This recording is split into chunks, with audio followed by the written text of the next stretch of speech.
Victor, given how well you hit it this week, is it a fair assessment to say that the short game kind of held you back?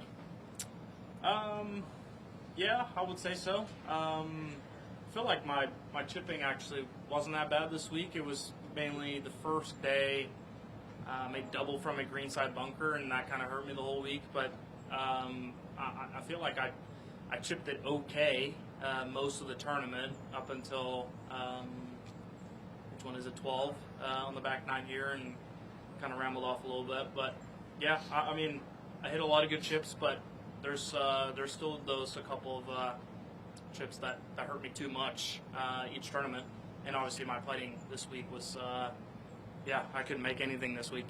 What do you attribute the chipping struggles to? Is it technique? Is it nerves? I think it's a little bit of both. I frankly don't practice it enough.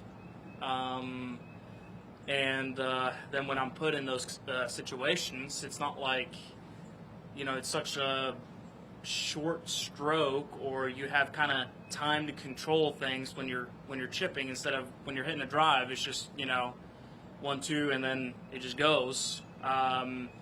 Whereas in chipping, the small differences become they can, if you hit it just behind the ball, it changes the outcome a lot. So I think it's a little bit of both, but I've had weeks where I chip it great, and then I have confidence throughout the week, and I chip it awesome.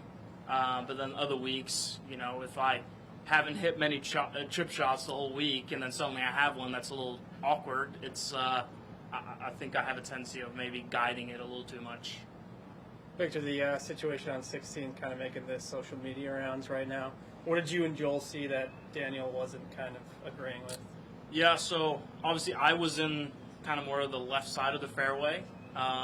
Berger hitting from the right side, and Joel was kind of in the middle. But as soon as Daniel hit it in the air, he said, "Oh, water ball." And then I was watching the whole flight, and it was just short right of the green in the water on 16. And from my perspective, obviously I was a little further left than Daniel. In my opinion, I did not think the ball started very far left of the pin. It looked like it kind of started at the pin and then cut towards the end because the wind was also a little bit off the left.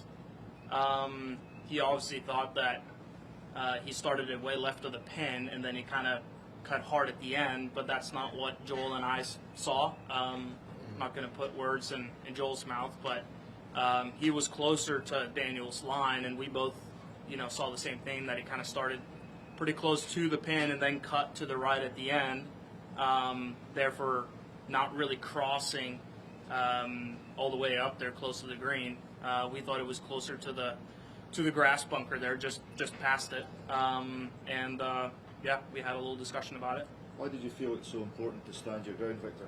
You could just have shrugged it off and let it go. Yeah, I mean it's not a fun conversation. Daniel's game is great, and I have massive respect for him as a player. And but at the end of the day, we got to protect the field and protect all the other guys. It's not a fun conversation, but when you strongly believe in something, you kind of have to stand your ground and yeah. Have you ever been in a situation where you saw something like that and the other player was so opposed as Daniel seemed to be? He seemed to feel like you guys were wrong and he was right? Yes, I have had an encounter of those before. Yeah. Do you think he ultimately played from the right spot where he dropped? It ended up being somewhat of a compromise. He dropped a little bit further up than Joel and I kind of thought, but we ended up making a compromise, and that's where he hit it from. How was it left with you guys at the end? Did you have a chat afterwards about it or anything? I mean, not really. I mean, we try to keep it professional. I mean, it's not like we're trying to dog on Daniel and try to screw him over. I mean, it's just that's what we believe, and he obviously felt strongly the other way.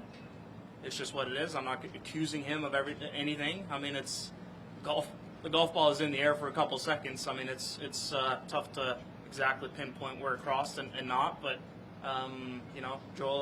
Joel and I saw it in one way, and he saw it differently. Okay. Thank Thank you. you. Thanks, Victor. Thanks, Victor.